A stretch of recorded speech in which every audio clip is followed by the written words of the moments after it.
All right, so this is Parashat Vayishlach by Yaakov Avinu. However, it reminds me, at least a lot, about the different works that were written by not necessarily Yaakov Avinu. It was written by Sun Tzu. It's called The Art of War. Sun Tzu? Sun Tzu. Sun Tzu. Was it Vietnamese? Chinese.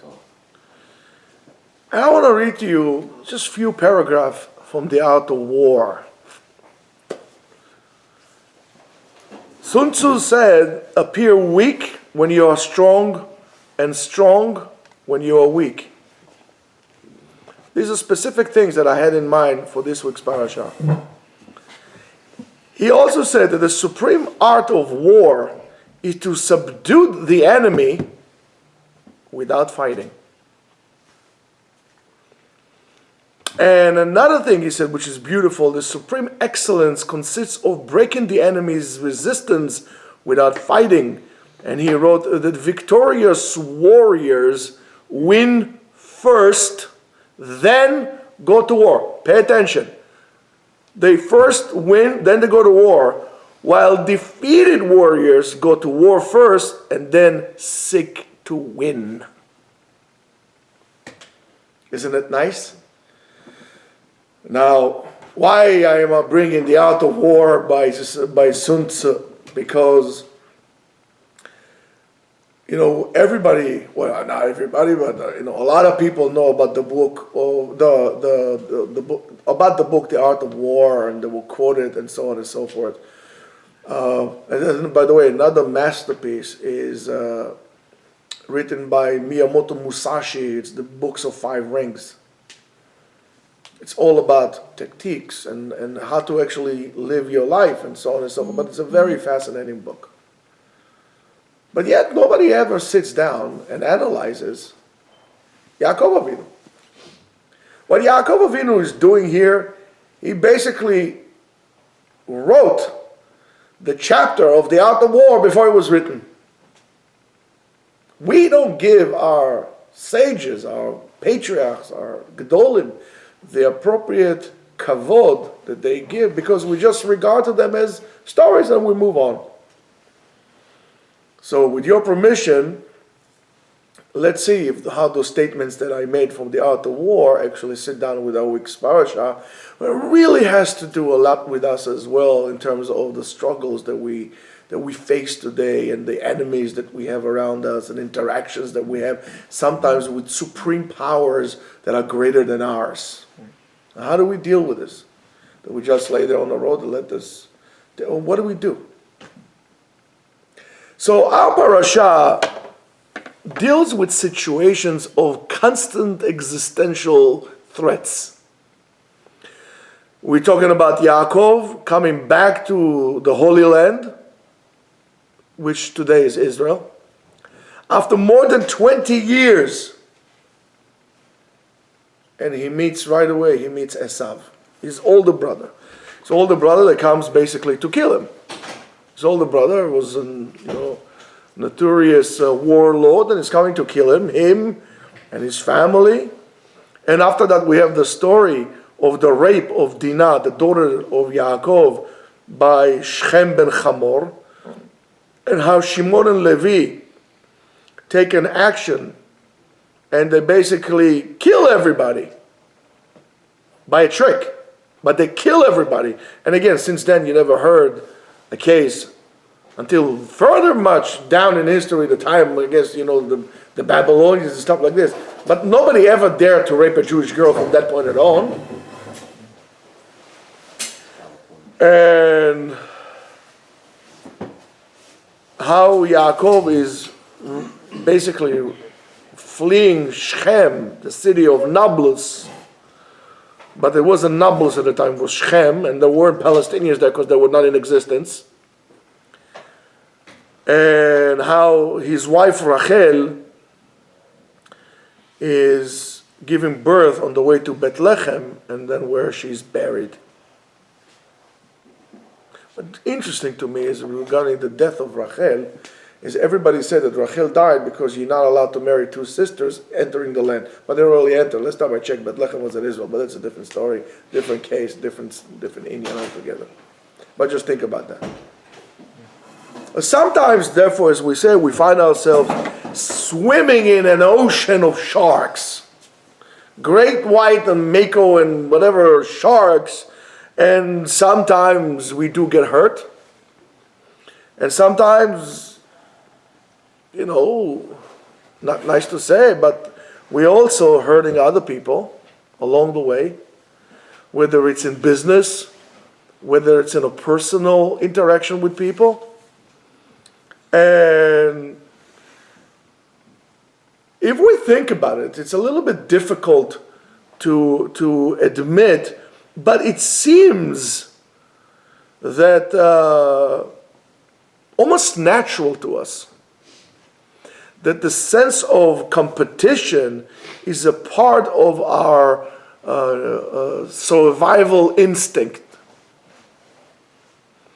and where we fight on, let's say, similar customers if we are when we are in business, or fighting with partners, not only in business, and we many times find out and discover that we actually, quote unquote, stepped on somebody along the way, and being too competitive in our society does that. And I think overall the over-competitiveness of our society, I mean, I'm not saying we should all go to Soviet Union kind of kumbaya, tax the rich while everybody's, riding BMWs and wearing $1,000 shoes. Being competitive is good, but we have to know how to do it without overdeveloping this killer instinct to the point that we don't care about anybody else. That's why the halacha comes. Somebody said yesterday that he doesn't want to read any more books about how to do business halachically because that would prevent him from doing business. And I says, no, on the contrary, that will provide you with the ability to do good business, and the success of your business will be determined of how halachically correct you're going to do it. But we are very competitive, and we put it in our kids. I've seen families that really, the parents make the siblings, their own kids, super competitive. Who's going to get a better deal? Who's going to be a bigger, cheat, or who's going to be a bigger, fox? And that's how the inner family competitiveness, to the point that later on, throughout the span of time, you see how this family got destroyed because of that competitiveness that the parents had installed into the children rather than mutual responsibility to one another. And that's bad. That's not the way of the Torah. That's not the way of the Torah. So let's look at the exciting and very moving story of Yaakov and Esav. And Chazal really teach us how we should behave when we are standing in harsh situations like Yaakov stood in front of Esav. And of course, everybody knows that you have to be ready for three things. You have to give a doron. Doron, by the way, you should know, the Hebrew, doron is not the Hebrew word. Doron comes from Greek. Mm-hmm. Yeah, like the name Dora comes from Greek. And that's called a gift. So, but today everybody is a doron, and kind of Greekifying ourselves. In other words, you have to give somebody gifts, and you have to try to, I wouldn't say appease, but don't seek war. Just try to calm things down. Of course, we have to pray, and we have to get ready to war because very possible those things are not going to help, and it was determined that we have to fight. So if we have to fight, we have to know how to fight. And so is Yaakov. Yaakov is doing something amazing. He builds a whole psychological warfare, a whole apparatus of psychological interaction that really was meant to soften down his arrival back into the scene and to really calm Esav down. Yaakov is a master when it comes to things like this. He is so sharp. It's fascinating. It's mamash fascinating. So Yaakov does the triple strategy. He goes into three different ways, which is the gift, making up, and then prayer, and then of course getting ready to war. And if we going to learn those principles from Yaakov, and we analyze, and this is what I'm not giving you the whole ganze Torah, one leg. This is something just for you to help you guide, and I'm sure you could develop your own. You can take it from there and develop your own scheme of things. But this is just to bring something out from the shadows to the light, because each one has a different situation and different skill sets. But nevertheless, these things are important to do. And by doing so, we could really reach a maximum profit if we're doing business, and minimum vulnerability in interactions with other people, especially when they're bigger sharks than us. Especially if they're bigger sharks than us. I mean, if you are a small guy starting, sit back a little bit, and you're meeting a big, let's say you're starting a real estate, and you're meeting out you're bidding or doing to or whatever to this big real estate guy, you're going to lose. So how are you going to survive? So, but how do you become a big guy without raising the red flags for the other guy to crush you before you do that? So you won't be a threat to him. So first of all, let's look at the gifts, what we call Doron. So Yaakov sends Esav gifts, and he gives him herds of cattle and sheep and camels. And Yaakov sends his men to Esav to ask him how he's doing, and to publicly declare that he has no whatsoever any kind of emotional residue inside of him, that he doesn't hold any animosity and is okay with him, and so on and so forth. I'm 100%. I don't have any claims. I'm okay. So now this statement that he has does a trick on Esav. It kind of puts him in a corner and prevents him from taking an aggressive step or aggressive move. Why? Because it's going to be very bizarre, and it's not going to be good for Esav's reputation to attack someone that just now went and asked for peace and asked how you doing, and he's very straightforward about it, and it's very it's out there. People are gonna say, what's wrong with this guy? So by doing so, he kind of shifted. He did an ultimate Tai Chi move on Esav when Esav came strong. Remember what we said, right? So appear strong when we are weak, and appear weak when you're strong. And that's why he maneuvered him to a place that he can't do it. So he eliminated that. It's like, for example, if a person comes, let's say I have a guy who is bigger than me and faster than me and stronger than me, and he throws a punch. So I'm not going to be able to block him because he's bigger than me. So what I'm going to do, I'm going to try to divert his punch so when he actually reaches me, it's not that painful. Or just step out of the way, and so on and so forth. And that's exactly what Yaakov is doing. The second stage, when he's asking for peace, that's still the part of the gift. When he's asking for peace, he's sending his men, and he really gives them a well-written script of the conversation, and it has to be exact to what he said, and it has to be direct, and there's a tremendous description of what, if Assad says this, you're going to be saying that. No more, no less. So he gets them ready, and he says to them, that's how you're going, this is exactly what you're going to say to them. So he puts the words in his mouth. So Yaakov wants that they're going to also speak to Esav. That's why he says le'adoni, right? With respect. However, it needs to be balanced so they would not radiate and project fear and submission to Esav. Remember what we said before. So that's why he said to them that Esav is, listen, say what you want to say, he's still my older brother. He's my brother. And since he's my older brother, so you have to speak to him in respect. And this is how you're going to say what you're going to say. But you are not going to give him any information about the situation of Yaakov, how much he suffered, and so on and so forth, what he has and what. Keep those cards close to you. Don't reveal to him what Yaakov is doing. In other words, only feed him the information that would serve you, not would serve him. But this is plain business.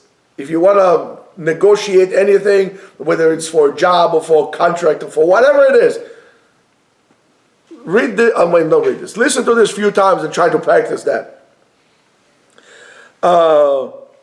And he puts the words in his mouth, in their mouth, that would give a statement of strength on his behalf, and almost like that he was able to build himself an empire, Yaakov. And by doing so, he's basically telling Esav, listen, buddy, I'm not as weak as you thought I am. I'm not as weak as you thought I am. And I'm more or less, I can look you in the eyes. I'm not your little brother, I can look you in the eyes. And I'm a type of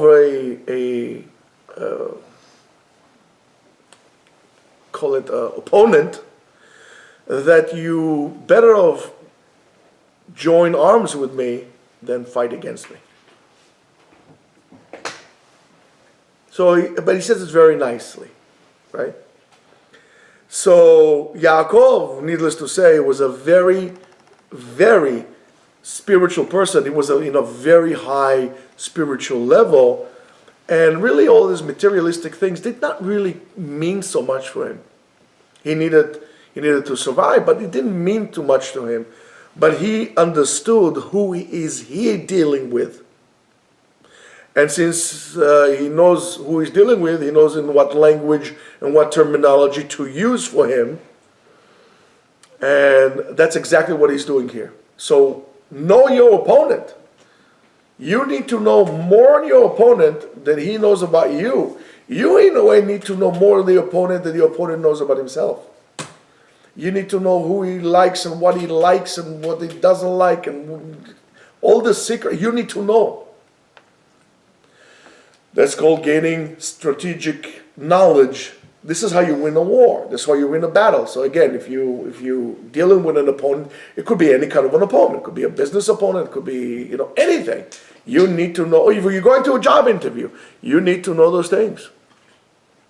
You need to make sure that you know who you're dealing with. Today is very easy. There's Google. You could see people's biographies. You could look at their, social media if they have any, and almost everybody has one. So you could find a place that you could, through those channels, deliver your message to the person in front of you. And that's something that is very important. You should be, first of all, a very well-versed person, that if you, for example, come to the house and you see a certain artwork, you could have a conversation on that. So it means you need to invest in yourself. Yaakov Avinu did that. He knew it. He saw it all. Then he says, then there's the issue of war, of going to war. And Yaakov divides his camp into two. He says, we're not going to put all the eggs in one basket. And if God forbid Esav is going to do go to war or do battle with us, at least one encampment, one part of my people is going to survive. That's what I'm saying. Until a lot of people say that the reason why HaKadosh Baruch Hu put Am Yisrael in Galut, spread out all over the globe, is for the survival of Am Yisrael. Many other reasons, but it is for the survival of Am Yisrael. And only when Mashiach comes, we're going to go to the land. Until then, we need to keep it. We need to keep a close eye on what's going on in the world. You're going to put all the Jews in one place, one little button. Press the button, then it's all over, baby blue. So you need to understand that as well. Now, let's talk about tefillah.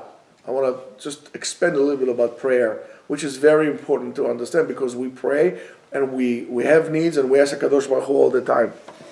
So if you want to see an exemplary way of praying, what tefillah is all about, well, Yaakov is the one. His prayer is very detailed. It's very reasoned. There's a reason why I want this. It's very focused. And it connects directly to the need, not to the will. What I need. And that's why when Yaakov Avinu goes out, when he's running away from his parents' house, HaKadosh Baruch Hu said, I'm going to make a covenant with you, I'm going to tell you, I'm going to protect you, and so on and so forth. Yaakov Avinu, in a way, does something very weird. He gives it, I want A, B, C, and D. When you pray to HaKadosh Baruch Hu, you ask for something. You need to also learn from that. Why, if you are God, let's say, you want something, okay, fine, I'll be willing to give it to you, but can you tell me why you think it's going to make any difference? It doesn't make a difference in your life. I'm going to tell you why. One day you're going to work somewhere. If you're not a boss, you're going to ask for a raise. And you need to give a real reason why you want that raise and how the raise is going to make you work better and so on and so forth. Blah, blah, blah, the whole entire thing. Prayer is the same thing. You plead for someone. Why should anybody give you anything if you're not given a reason? What do you think? I'm an ATM machine. Give me a reason. And it has to be for what I need. Yes, I would like to have, I don't know what. What would I would like to have? I don't know, Baruch Hashem. I would like to have a bush plane. You know what a bush plane is? No? The bush planes are those wonderful planes that they fly in Alaska from one place to another instead of taxis. I would like to have one. But do I need it? No. Or let's say, for example, I want a car. So what car would I like to have? Oh, let's say, for example, I would like an F-150 Raptor. I would like that. To start. I would love that. But do I need it? So no, so I don't need it. So I don't. It's going to be a waste of a prayer for me to HaKadosh Baruch Hu to ask for a Raptor. What do I need it? What am I here? If I was a farmer in Wyoming, I hear you, maybe. But what do I need it for? Which helps you also focus in your life in examining what is that you want and what is you striving for. Do you really need it or you just want it? And when you're more focused in your life, you make better utilization of what you have. You're more productive. You don't feel like you're missing out anything. And you only see bracha in your life. Ultimately, you become a better person, a better Jew. I don't have a need to go to Dubai. Spoke to my friend today. He's going to Israel. From there, he's going to Dubai. I said, "What are you going to see in Dubai? Sand. Go to sand dune and go say, like you saw Dubai. What are you going to do there? What am I going to achieve by that? What do I need? I don't need it. What do I need? I need to have a clean mind, to be able to learn and to be osak in avodat Hashem without any disturbance. That's all I want. All the rest is like kol shtayot. That bracha would include everything in it. I'm telling you that. If you have a clean mind to learn Torah, means you don't have to worry about parnasa, you have to worry about this, your kids are okay, your health is okay, and so on and so forth. Think about it. This is real. What does a person need? I don't have any desire to go see the Himalaya. I'm sure it's beautiful. But I don't.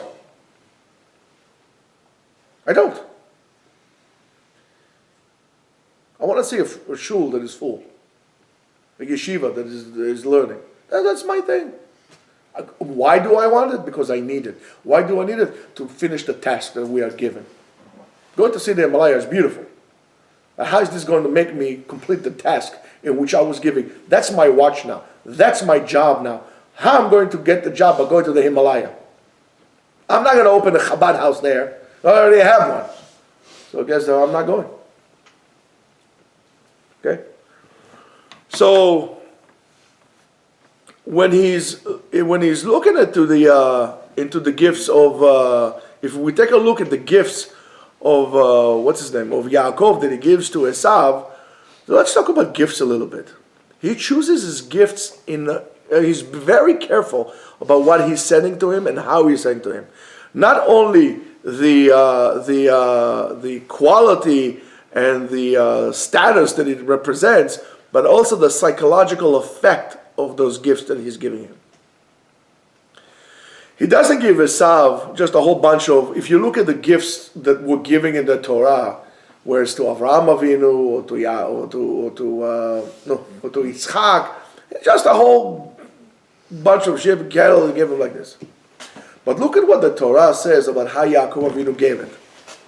So, and by the way, giving gifts of herds and stuff like this was very common during this time. But he said, okay, take 10 sheep, okay, and take it like this, or take 2 horses, and and so on and so forth. But he sends it in couples, two at a time, two at a time, two at a time, two at a time, two at a time. Now the meaning is very clear. Esav is not going to take those sheep that he gives him and make him a part of his herd. He's not going to do that. That's for sure. But he's going to keep them separate as a herd that could multiply and grow by itself, not a part of his herd. And psychologically, there's a double reward here. What's the double reward? Until the end of his days, Esav can point out into this herd and says, I got this herd from Yaakov. He gave this to me. He's not going to say, well, 13.3% of my herd was given by Yaakov, because that loses its meaning. He points it to something specific. That I got from Yaakov. And all of a sudden, from the sheep that he gave him, became like thousands. I got all this from Yaakov. So it makes him be in the IOU. Because look at this, look what he gave me. Wow, I appreciate it, right? And that is something that is also pleasing to the eye, visually, but also in terms of your awareness. He sees the gift that Yaakov gave him all the time. Now, it's very important to remember that when we give somebody a gift, right, Avner? Right. When we give somebody a gift, we give somebody a bonus, we give somebody a certificate. I know in America people love certificates. Certificate is like you get a certificate, that's the thing. People get certificate for, I don't know what. Wow, certificate that he ate with a spoon and he didn't get his shirt dirty. Wow, it's a certificate with a gold emblem like this. People go to offices like certificates all over the place. It's a high honor.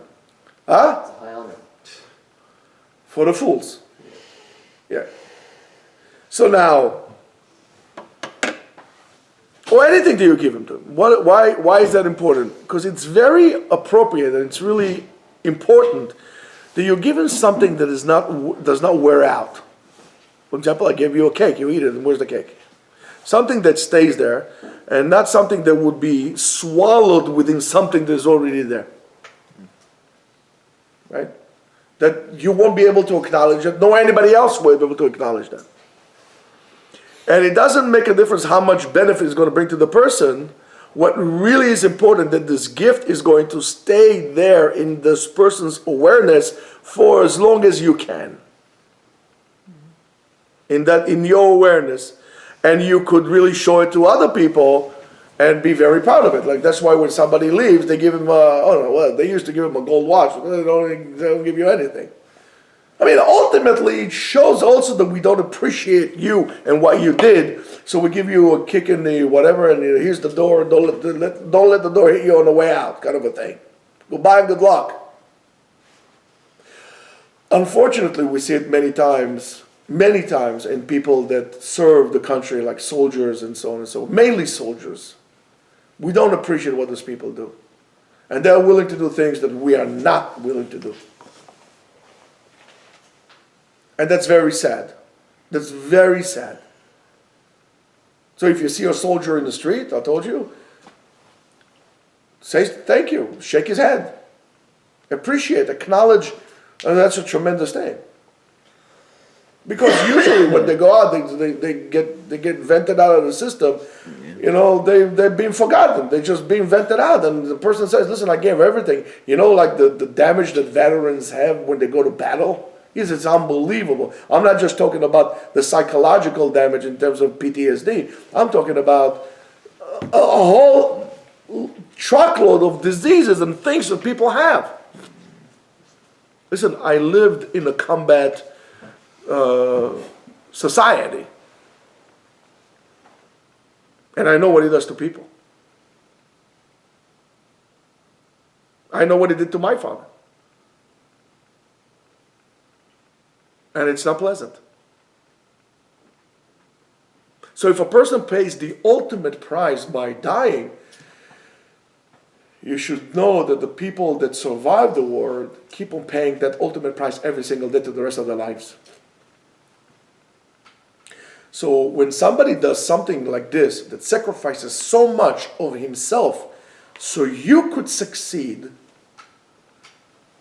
the least you could do is acknowledge his contribution to your well-being instead of feeling that he owes you, that you pay his bills and so on and so forth. And that's something that we're all lacking. People do things to us all the time, and we never say thank you, we don't appreciate it. We don't even buy him something. In the martial art community, it's very customary that when, for example, you get a black belt, as a token of appreciation, you buy your sensei, you buy your sifu, you buy him a gift. And it's better be expensive, better be worth something. I've seen my friends buying gifts to the sifu. I saw a few times they bought him handmade knives as a cost a lot. It's not because to impress, to score brownie points. It's just a simple token of appreciation because what you got from this guy, your daddy didn't give it to you. And most likely it's discipline. Needless to say, somebody who's teaching you Torah and brings you a little chaya olam haba. So, guys, gifts, but yeah. Anyway, so it is also among business rivals.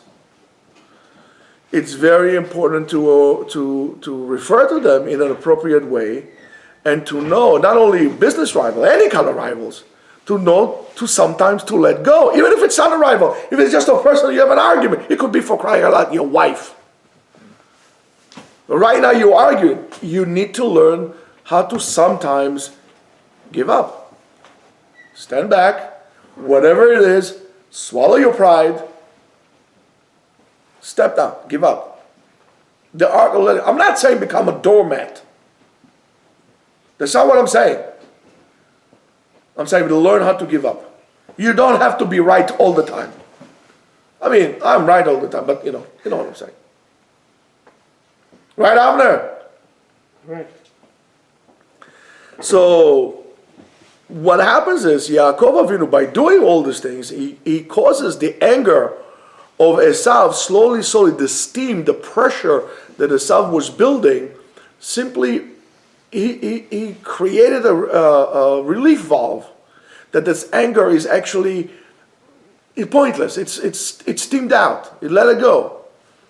And he really dismantled that in very gentle stages. He doesn't go head to head because that will cause resistance. And since it's going to cause resistance, Esav is stronger, he's going to overwhelm him. So slowly, he diverts him. Because if he's going to, and by the way, this is very good to people in which you come in contact with, that you see they're doing something wrong. Slowly. If you see somebody doing chas v'shalom, not living according to halacha, you got to listen. We don't live in this time that would allow this, or it's possible. If you're not going to do this, I'm going to show you, whatever. Slowly, bring him, slowly. Be mitalmidav shel Hillel. Slowly, embrace him, slowly to your direction until he'll be able to go in the right path. And that's something you need to learn. As A rabbi says, Rabbi Mordechai Eliyahu Alav Shalom said that, other Rabbanim said that, you want to be zealous when you're young. You want to be zealous. You want to scream and burn cars and throw rocks and say Shabbos.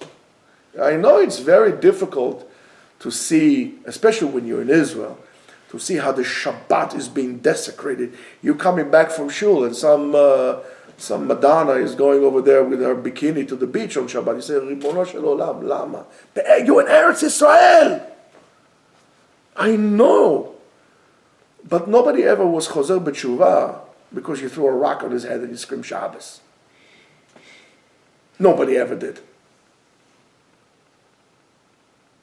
And don't look too much at the Meidalech over there with a bit, yeah? But you know what I'm saying? So you have to slowly divert him to make him see what you want him to see. So, and it reaches a point that he sends him, he kind of breaks the ice, and every offering that he gives him breaks more of the ice, breaks more of the coldness to the point, and then until he forgives him. And guys, look at this way. We know the Midrash that when Yaakov saw Esav, they ran to each other, and he wanted to so-called bite him. What do you think? Yaakov Avinu did some qigong exercise that made his body hard and then cracked Esav's teeth? Well, that's nice stories if you want to tell it to an uneducated crowd or some kid or something like that. But what's the musar? And then they went to each other and they whip.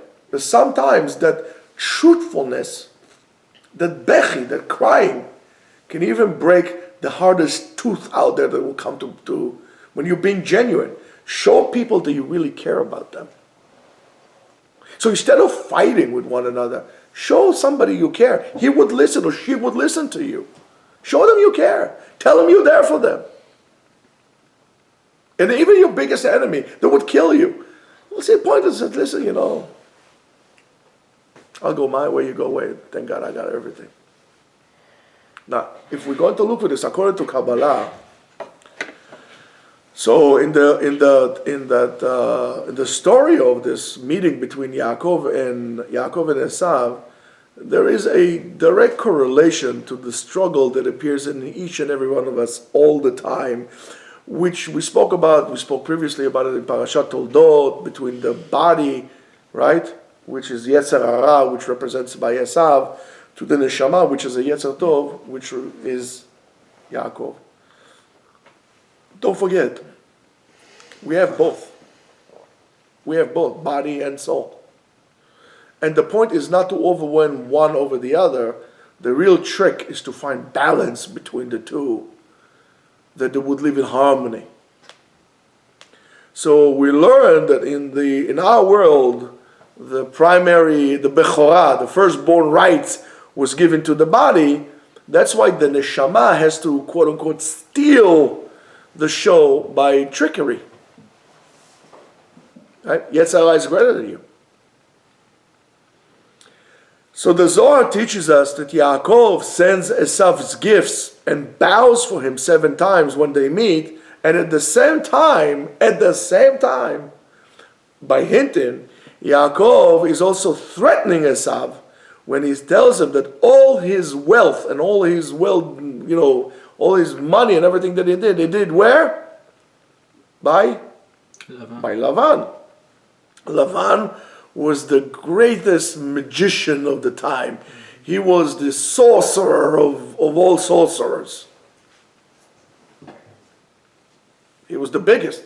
He had the trafim. And he was very wicked. And with his prayer, Yaakov Avinu was able to charge himself with powers and abilities of for sureness, clarity.